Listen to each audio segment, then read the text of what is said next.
hal yang pokok yang harus diwujudkan, yang tidak boleh ditawar dengan turunnya syariat, salah satunya kan kehormatan. Yang 5 itu yang dikatakan oleh para ulama al-maqasidul ammah namanya. Tujuan umum turunnya syariat Islam, atau sebutnya karena 5 jumlahnya sebut ad-daruriyatul khamsah. Hal yang pokok yang 5 yang sifatnya daruri. Apa itu daruri? Tidak bisa ditawar. Suatu yang mesti ada. Daruriyat. Yang pertama apa? Ad-din. Agama. Yang kedua apa? An-nafs. Jiwa. Yang ketiga apa? Al-aql. Akal. Yang keempat apa? Al-irdu. Awin nasal. Kehormatan dan keturunan. Yang kelima apa? Al-mal. Harta.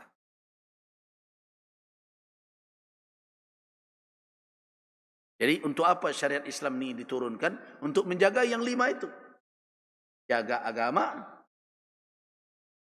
menjaga jiwa, menjaga akal, menjaga kehormatan dan keturunan, dan menjaga harta. Demi menjaga agama, syariat turun dengan segala penjelasan tentang iman,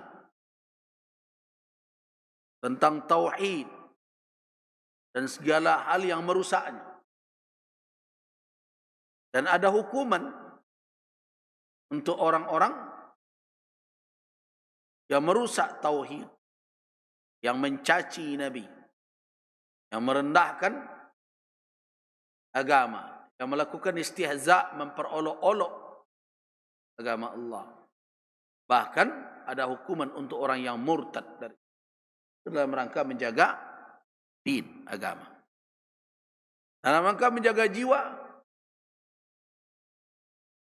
syariat datang dengan segala petunjuknya tentang apa yang halal dimakan, apa yang haram,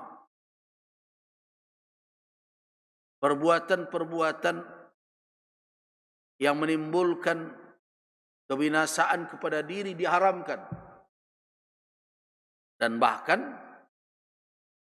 ditetapkan hukuman bagi orang yang melakukan pembunuhan atau melakukan tindakan menyakiti orang lain, qisas.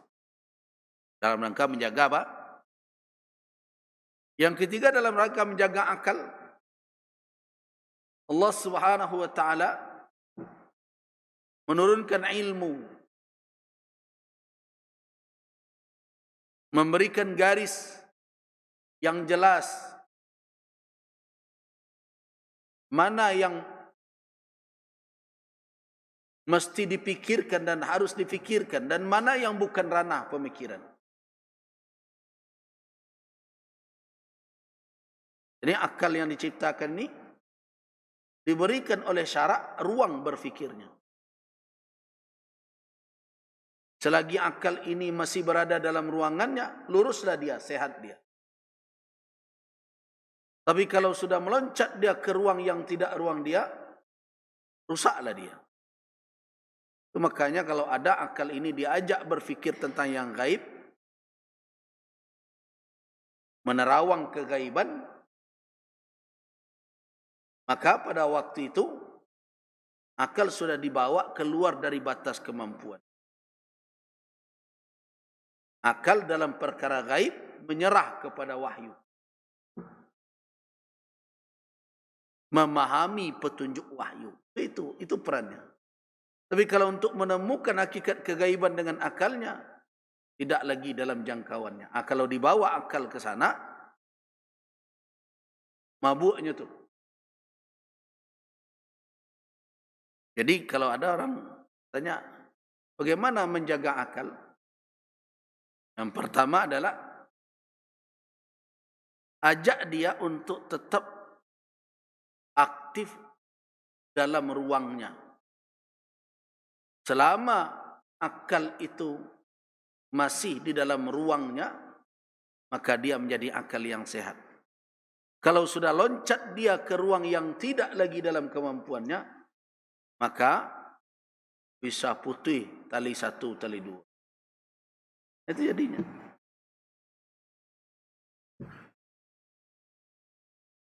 Nah, itu cara syariat menjaga akal. Kemudian diharamkan segala perbuatan yang merusaknya. Minuman keras, narkoba.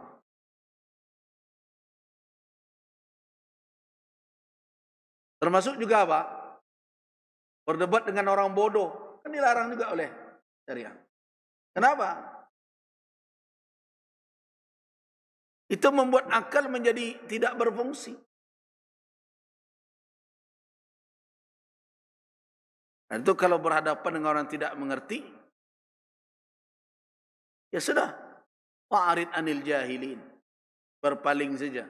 Idza khatabahum jahilun qalu salam. Nah, itu syariat menjaga akal. Kemudian kehormatan. Nah, ini yang dalam pembahasan kita, kehormatan juga wajib dijaga. Bagaimana cara syariat menjaga kehormatan? Mengharamkan segala perbuatan yang akan merusaknya, seperti zina.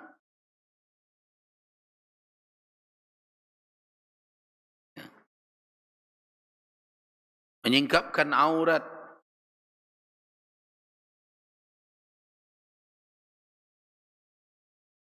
Apalagi buhtan. Menuduh orang dengan segala hal atau dengan perkara-perkara yang tidak dilakukan orang lain. Fitnah dalam bahasa kita.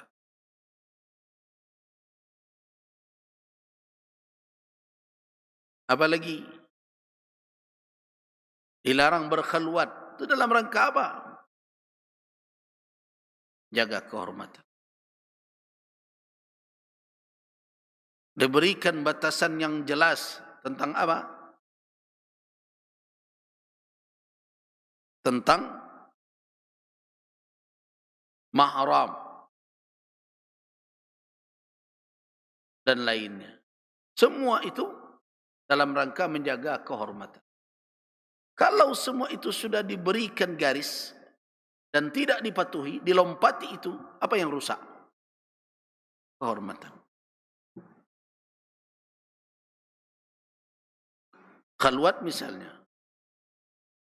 merusak kehormatan. Bukan kehormatan dia saja. Ada cerita saya dengar, berita. Dan setelah dikonfirmasi benar. Tapi benarnya sampai berita itu anan terjadi di dalam, wallahu alam. Seorang pejabat tertangkap berdua di dalam kamar dengan bawahannya, partner kerjanya lah. Anak di kerajaan di dalam, wallahu alam, tidak tahu. Tapi yang kita bicarakan dahulu, karena berdua saja di situ, apa yang rusak? Kehormatan. Nantilah mungkin ada pembelaan, ini begini, kan alibi bisa disusun. Tetapi umpamanya, ini umpamanya saja. Orang itu tidak berbuat apa-apa. Bisa jadi dia menyerahkan berkas ke sana ketika itu. Karena diintai ini orang, bisa jadi orang politik berbagai, bisa jadi demikian. Taruhlah dia tidak melakukan apapun, tapi dengan dia sudah berduaan di kamar itu dan itu telah melanggar ketentuan syarak. Dia tidak terjadi perbuatan misalnya perzinaan dan berbagai macam. Tapi khalwatnya sudah dia langgar dan apa yang dia terima akibatnya. Betapapun dia akan mengatakan kami tidak mengapa-ngapa. Nah, bagaimana mengatur pikiran orang?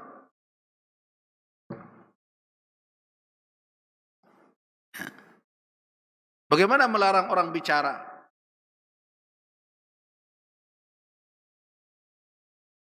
Mulut tabuh banyak. Nah, akhirnya apa yang tiba dari semua itu? Aib. Nah, tidak hanya menimpa dia saja. Yang perempuan sudah bersuami, suaminya malu. Keluarganya malu. Yang laki-laki juga telah beristri, istrinya malu, keluarganya malu. Kalau jelas betul dia beristri satu lagi, lain masalah. Tapi akibat dari khalwat itu. Nah, karena itu dilarang. Perbuatan zina merusak kehormatan. Kehormatan itu tidak hanya kehormatan pelakunya saja. Anak zina kan tidak menanggung dosa apapun dari perbuatan orang tua biologisnya itu. Tidak ada.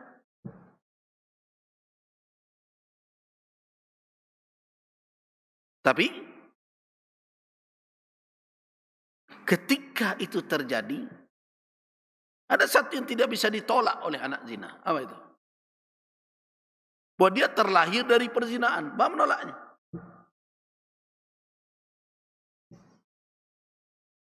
Dia terlahir akibat dari perzinaan. Arun, aib itu akan dibawanya. Dia tidak memikul dosa orang tuanya, ya.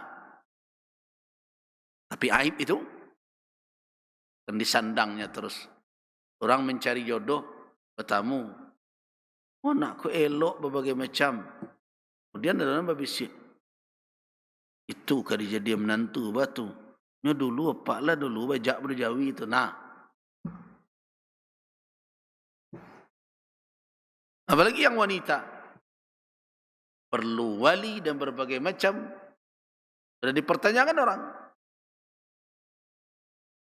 Dia tidak memikul dosanya, tetapi kehormatan telah rusak karenanya, dan itu dibawa oleh banyak orang sampai tiba saatnya orang terlupa dengan itu. Itu bara generasi keluput.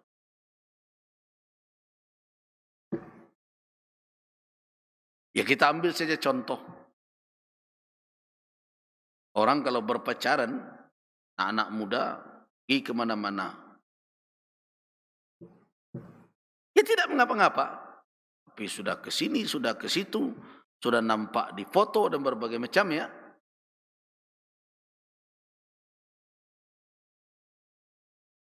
Nah, bagaimana? Apakah itu tidak kehormatan yang rusak? Ya tidak menganga-manga ada, ya tidak menganga-manga. Tapi dengan begitu,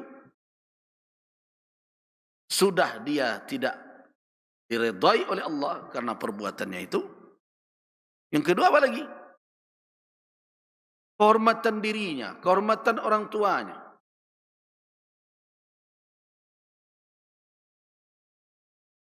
Kita saja terkadang kalau pergi ke tempat-tempat apa? Tempat pariwisata dengan keluarga, tampak anak gadis dan anak bujang berduaan, berbimbingan. Apa kata kita? Oh, tak diajar dia maknya model itu. Kan aib. Rusak kehormatan. Nah, padahal kehormatan itu adalah sesuatu yang harus dijaga di dalam syariat. Nah, mengapa Bapak dan Ibu jemaah rahimakumullah? Ketika seorang wanita berada sendirian di dalam rumah, kemudian dia dikunjungi oleh besan, oleh iparnya. Ipar, ya, yang berlainan jenis,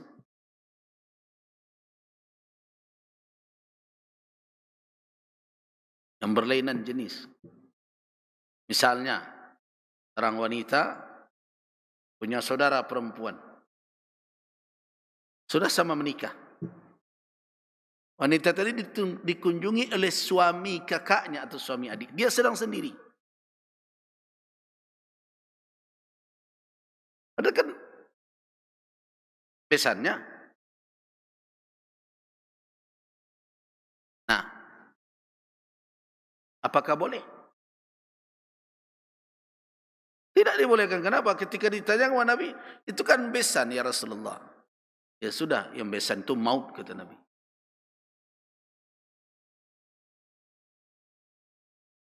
Nah, ketika kita berteman, sekarang kan pertemanan, datang kita mencari teman kita di rumah yang ada istrinya sendiri saja. Kita tidak pula dengan istri kita. Artinya tidak ada orang yang lain yang mengamankan dari khalwat.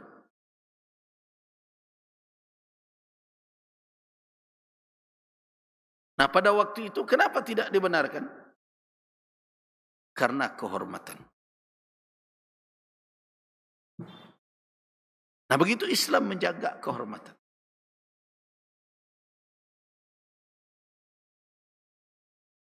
Kenapa pernikahan disunnahkan untuk diawali dengan khitbah, dengan pertunangan? Demi kehormatan.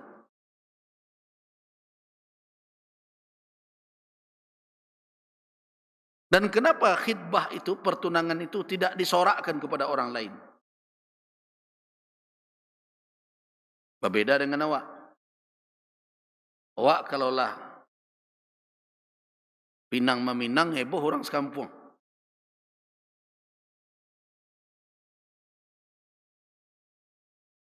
Kenapa? Demi menjaga kehormatan, terutama wanita. Kalau sempat terjadi kegagalan dalam pertunangan, siapa yang akan lebih banyak memikul rasa malu? Perempuan.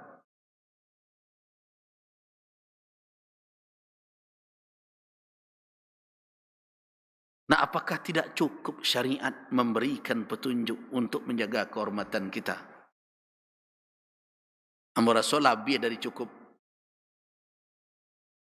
Cuma awak yang lalai. Tak membaca, biasalah. Biasalah. Kalaulah tak sorong bako, baru kakani yang ia mato.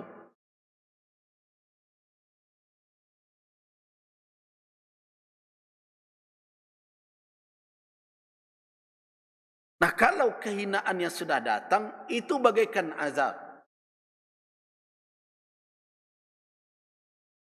Coba bayangkan kalau itu hanya hina di hadapan manusia, sudah begitu rasanya. Coba cari orang gini, demi untuk menjaganya terhormat di mata orang, anda tidak diperbuat ini.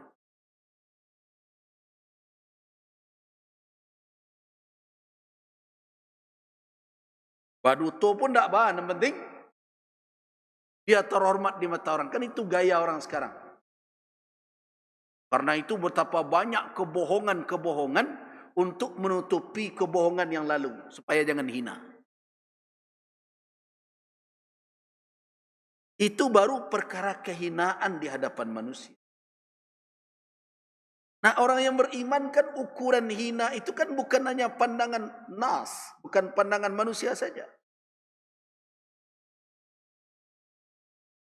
Bahkan bukan itu acuan utama. Jadi apa bedanya orang kafir ketika merasakan azab yang menghinakan? Apa yang mereka pedulikan? Anzarun nas. Pandangan orang banyak. Orang beriman, apa ukurannya? Nah, di situ bedanya. Nah, karena itu setiap apa yang dituntunkan oleh syariat kepada kita orang-orang beriman, kenapa harus kita jaga?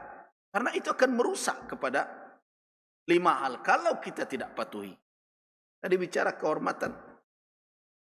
Tidak kita patuhi, merusak. Jangan dikatakan bahwa ya sajalah. Jangan.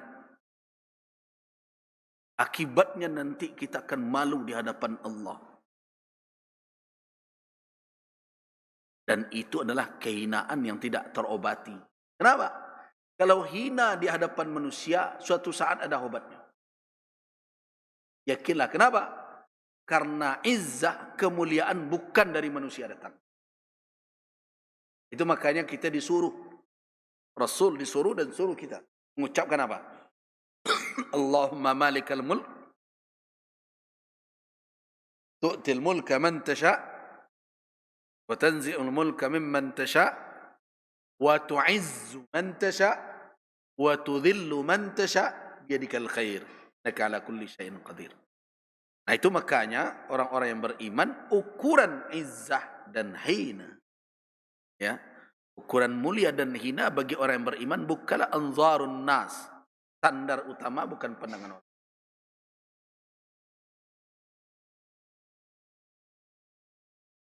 Di sekolah lalainya awak kini oleh orang tua, anak-anak menghantarkan dirinya kepada hal yang di situ telah memaparkan dirinya kepada fitnah, kita tidak bisa bersikap. Itu kelemahan awak. Sedangkan di dalam khidbah saja, dalam pertunangan saja, disembunyikan. Kenapa disediakan syariat ini oleh Allah? Agar dua orang yang akan membangun rumah tangga tidak total asing sama sekali. Saling mengenal. Jadi kalau ingin saling mengenal sebelum menikah bukan PDKT istilahnya. Bukan pula ta'aruf. Ta'aruf tu bahasa lain dari berpacaran saja. Caranya adalah khidbah, pertunangan. Nah, dalam bertunang itu ada hal-hal yang telah dibolehkan secara syarak dalam batasan tertentu untuk sebagai jalan bagi orang ini sebelum menikah mereka sudah saling mengenali. Tapi kalau ta'aruf di luar khidbah itu bahasa pacaran tapi agak dibawon bau-bau Islam. Baunya saja tapi itu sama nanda. Kami tak pacaran, kami ta'aruf. Lima, bilo. Kalau ta'aruf di dalam khidbah, itu baru dia. Ya khidbah itu bisa berujung batal. Kalau ada satu persoalan yang sulit untuk dipertemukan. Nah karena itu tidak dibuat walimahnya. Tidak dibuat pula pestanya. Tak perlu aduan yang dipetukan.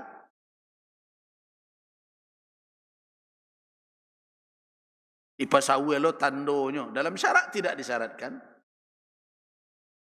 Mau bertukar. Nah, kini indak. Indak bertunangan. Indak manga-manga. Tapi nyolah tukai sadonyo.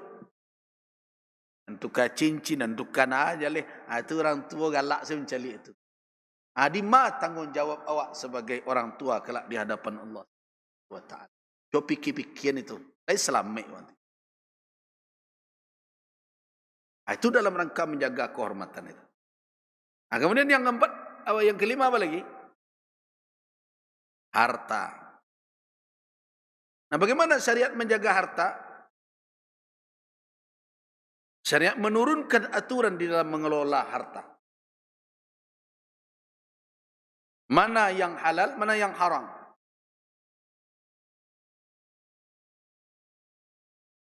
Syariat juga menunjukkan jalan bagaimana harta itu tidak hanya untuk dunia saja. Tapi juga akan membawa kemaslahatan di akhirat. Karena itulah kampung yang kekal. Itu ditunjukkan zakat, ditunjukkan sedekah, ditunjukkan wakaf, ditunjukkan infak dan lain. Dan syariat juga memagar agar harta ini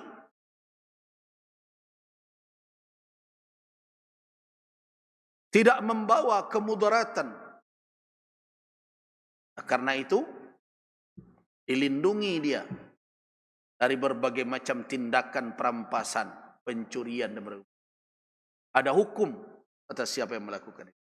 Nah begitu. Jadi kalau orang merenungkan dengan jujur ya, di mana kurangnya lagi syariat ini? Persoalan bukan kepada syariatnya, tetapi diri kita mau atau tidak.